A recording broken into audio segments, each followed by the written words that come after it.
Hello again in the world of crypto. Hey, today I want to talk a little bit about lobsters and cryptocurrency. Is there any relationship to them? With everything that's taking place right now, it looks like it's gloomy. So let's compare cryptocurrencies to lobsters. You're going to want to hear this.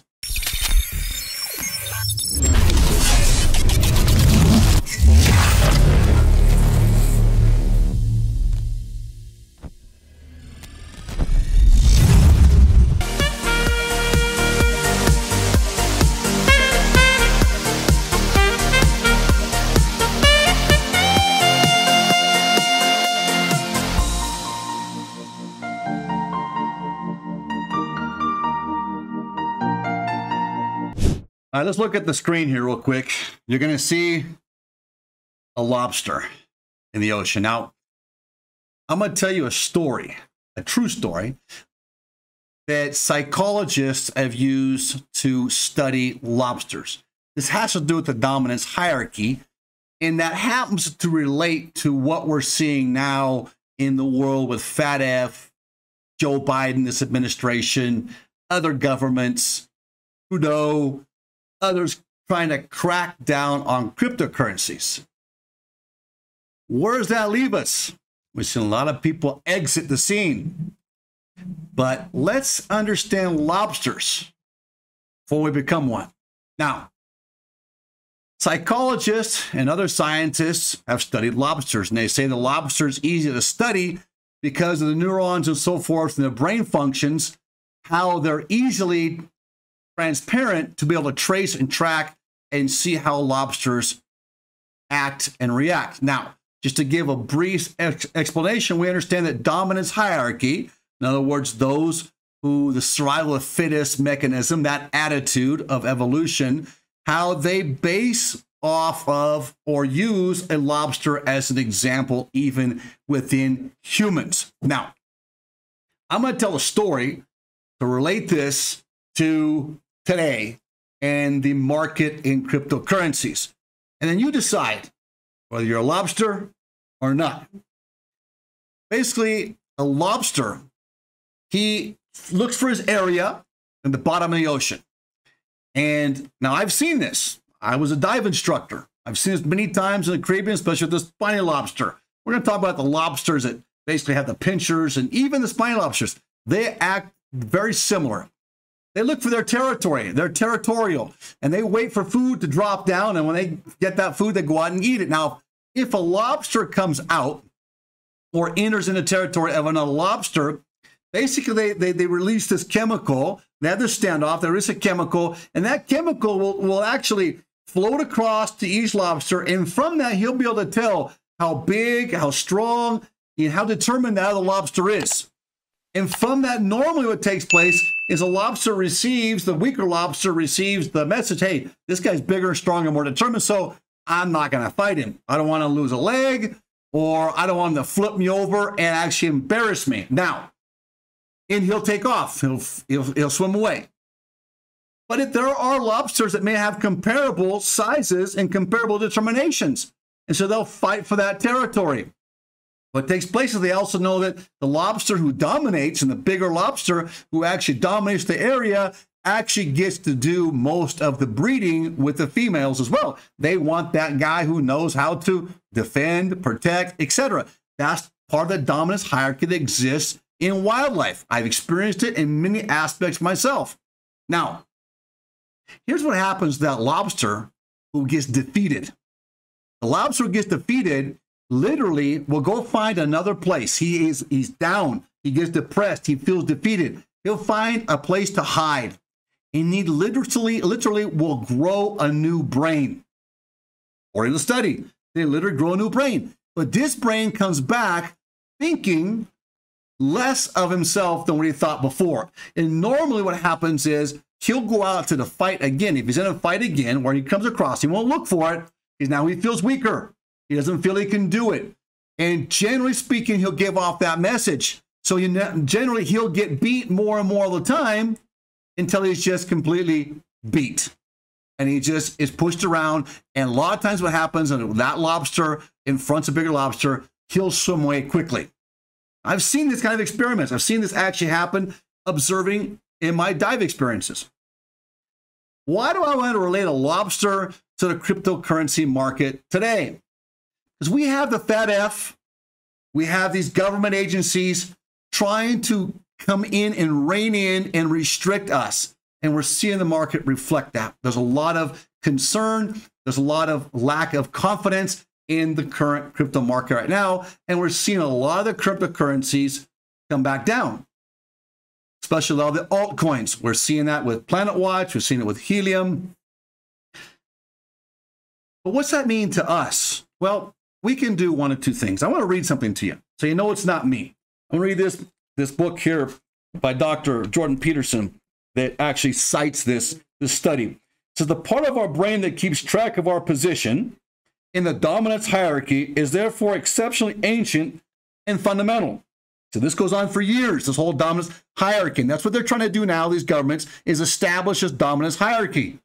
Okay, so the whole Great Reset is to reestablish a different dominance hierarchy. And we have two choices here. It is a master control system, modulating our perceptions, values, emotions, thoughts, and actions. It powerfully affects every aspect of our being, conscious and unconscious alike. This is why, when we are defeated, if we let them defeat us, we act very much like lobsters. What we're doing right now, we've lost a fight. Our posture drops. We get disillusioned. We face the ground. We feel threatened, hurt, anxious, and weak. If things do not improve, we become chronically depressed.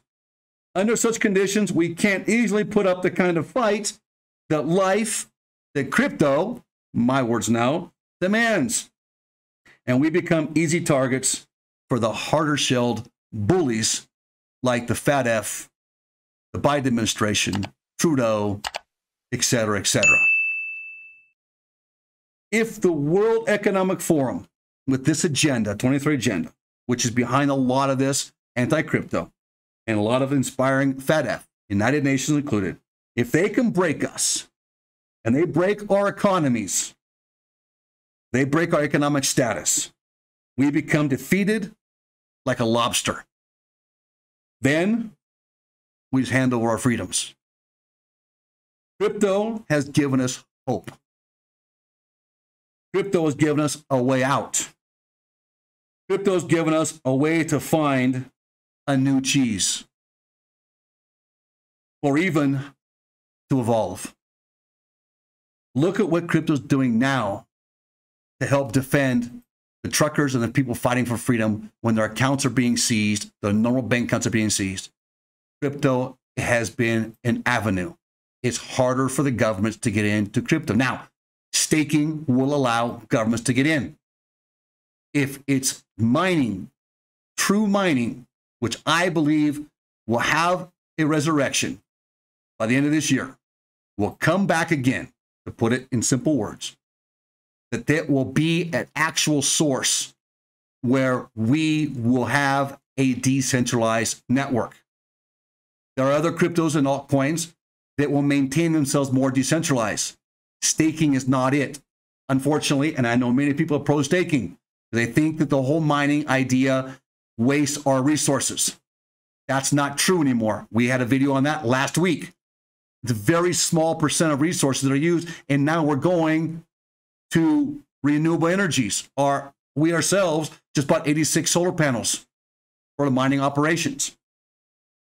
The freedom in Canada right now is being sustained more by cryptocurrency than it is the actual banking system. Their accounts have been froze, their trucks have been taken, and yet the people are still standing strong. And they have a hope because of crypto. It's not just the Canadian people. There are others out there too that are standing up right now. Now, I'm not advocating for or against. I'm just trying to say that we can see where the crypto defends our freedoms. And that's what we do in DeFi. That's what we do here at DeFi IoT Latin America. It's our path of hope, of light, and of progress. Blockchain and cryptocurrencies. The elite know this and want to shut it down. But greed won't let them. They won't shut it down because they want to get in and take part of it. Russia's already calculating on having $18 billion a year in additional taxing revenues. We need to all become more educated in what crypto really is.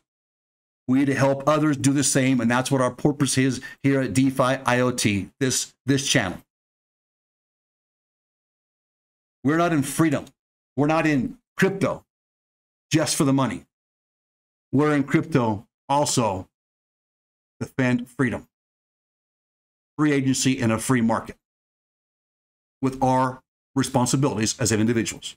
We pay our taxes, yes, but we also pay a just tax. We hope that people won't get disenchanted with crypto. We hope that you and we can go out and educate others, invite them into the world of crypto. Is in crypto, if economy tanks like many, and we think it will, going forward, crypto will give us a light and a hope. Is it perfect? It's still got a ways to go, but it's getting there. And it's only been more mainstream for the last year. Really, if you want to really get technical, and it's still not mainstream. 95% of the world still aren't in crypto. So we plead here at DeFi IoT that please educate yourselves, educate others, help us. Subscribe to the channel if you're not subscribed yet. We're going to put more emphasis on education and helping people understand why crypto is necessary. It gives us hope, gives us light when things don't look so bright. That's great news. And we hope that you'll help us. Give us a thumbs up. Write us what you think. And we'll talk to you tomorrow. We hope you enjoyed this segment of our video with DeFi IoT. Remember, we're not professional advisors. We do this as a business, as a hobby, and we study, we experiment, and we want to share it with you. If you can get some benefit from this, great. What we do is we go out, we purchase with our own money, and we experiment to see what true results are.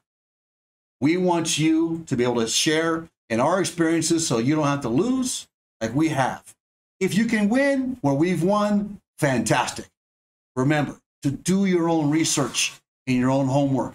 It's very important before you make any decisions. We will see you in our next video.